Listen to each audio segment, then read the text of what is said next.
Mercenary chief Prigozhin is presumed to have died in a plane crash seen as the Kremlin's revenge. Russian mercenary chief Yevgeny Prigozhin and some of his top lieutenants were presumed dead in a plane crash, widely seen Thursday as an assassination to avenge a mutiny that challenged President Vladimir Putin's authority. The founder of the Wagner military company and 6 other passengers were on a private jet that crashed Wednesday, soon after taking off from Moscow with a crew of 3, according to Russia's Civil Aviation Authority. Rescuers found 10 bodies, and Russian media cited anonymous sources in Wagner who said Prigozhin was dead. But there has been no official confirmation. At Wagner's headquarters in St. Petersburg, lights were turned on in the shape of a large cross, and Prigozhin supporters built a makeshift memorial, piling red and white flowers outside the building Thursday, along with company flags and candles. Putin remained silent as speculation swirled, addressing the BRICS summit in Johannesburg via video link without mentioning the crash. Russian state media also have not covered it extensively, instead focusing on the summit and Russia's invasion of Ukraine. Police, meanwhile, cordoned off the field where the plane went down in Kazan, about 300 kilometers, 185 miles, northwest of Moscow, as investigators studied its wreckage. Vehicles took away the bodies. Several Russian social media channels reported that the bodies were burned or disfigured beyond recognition and would need to be identified by DNA. The reports were picked up by independent Russian media, but the Associated Press was not able to independently confirm them.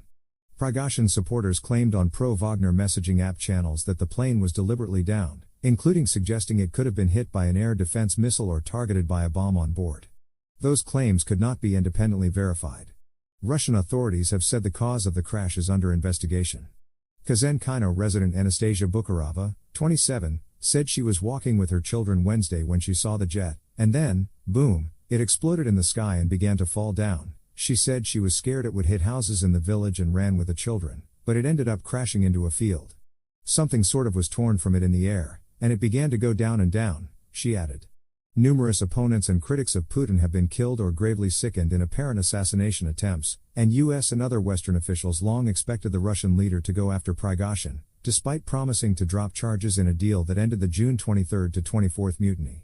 It is no coincidence that the whole world immediately looks at the Kremlin when a disgraced ex-confidant of Putin suddenly falls from the sky, 2 months after he attempted an uprising, said German Foreign Minister Annalena Baerbock, while acknowledging that the facts were still unclear. We know this pattern. In Putin's Russia, deaths and dubious suicides, falls from windows that all ultimately remain unexplained, she added.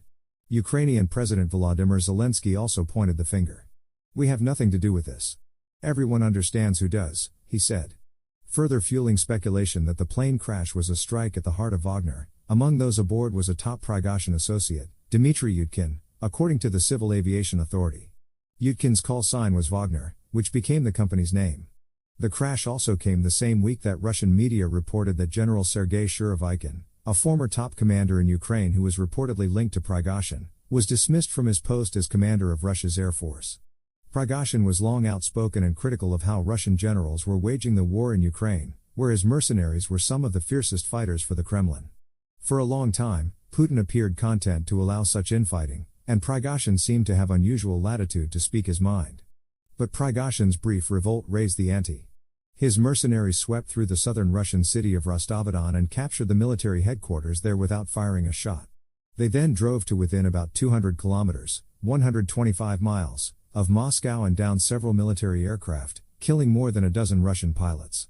Putin first denounced the rebellion, the most serious challenge to his authority of his 23-year rule, as treason and a stab in the back.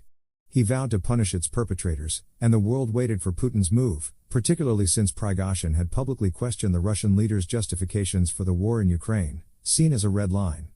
But instead Putin made a deal that saw an end to the mutiny in exchange for an amnesty for Prigozhin and his mercenaries and permission for them to move to Belarus. Now many are suggesting the punishment has finally come. The downing of the plane was certainly no mere coincidence, Janis Sarts, director of NATO's Strategic Communications Center of Excellence, told Latvian television. Even if confirmed, Prigozhin's death is unlikely to have an effect on Russia's war in Ukraine. His forces fought some of the bloodiest battles over the last 18 months, but pulled back from the front line after capturing the eastern city of Bakhmut in late May. After the rebellion, Russian officials said his fighters would only be able to return to Ukraine as part of the regular army. The Institute for the Study of War argued that Russian authorities likely moved against Prigozhin and his top associates as the final step to eliminate Wagner as an independent organization. Flight tracking data reviewed by the Associated Press showed a private jet that Prigozhin had used previously took off from Moscow on Wednesday evening, and its transponder signal disappeared minutes later. Videos shared by the pro-Wagner Telegram channel Grey Zone showed a plane dropping like a stone from a large cloud of smoke, twisting wildly as it fell, one of its wings apparently missing. A freefall like that typically occurs when an aircraft sustains severe damage, and a frame-by-frame AP analysis of two videos was consistent with some sort of explosion mid-flight.